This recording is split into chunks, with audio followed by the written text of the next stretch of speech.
উইথিয়া হিলেনয়েডিস poison weed. উইথিয়া গলায় উল্লেখযোগ্য প্রভাব ফেলে এবং গলার জন্য, রিঙ্গাইটিসের বিশেষ করে ফলিকুলার ফর্মের জন্য এবং গায়ক এবং বক্তাদের চিরকুট খাওয়া গলার জন্য হোমিওপ্যাথিক রেমেডি উপলব্ধ। এই ঔষধ হেমোরয়েডস এবং হে ফিভারে কার্যকর।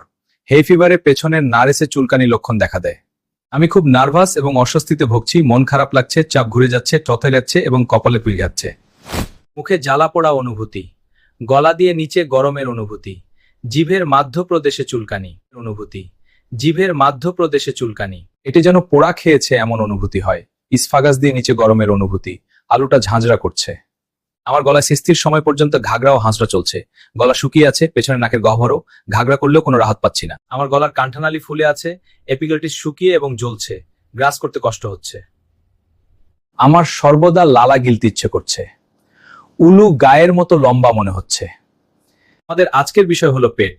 পেটে ওজনের অনুভূতি বাতাসের ঢেবরির সাথে বিকলভাবে আসে, ঘৃণা এবং বমি। ডান পাশের পাঁজরের নিচে পেটের ব্যথা হলে এটি যকৃৎ বা পিত্তাশয়ের সমস্যার ইঙ্গিত দিতে পারে।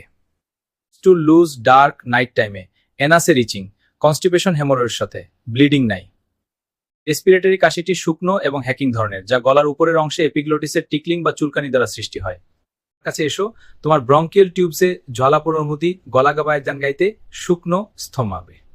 স্থনা, মহিলা, বাম ডিম্বাশ ব্যথা, জানু পর্যন্ত নিচে, গর্বাণী ব্যথা, এর আকৃতি বোঝা যায়। রোগীর কাছে জানা যায় ডাম হেল্পের ব্যথা এবং কবজি ও হাতের কড়াকাড়ি দেখা যায়। সারা শরীরে ব্যথা অনুভব করেন। সকাল 11টায় কাঁপুনি, কাঁপুনির সময় গোবধন তৃষ্ণ, গরমের সময় তৃষ্ণাম, ঘামের সময় মাথা ব্যথা।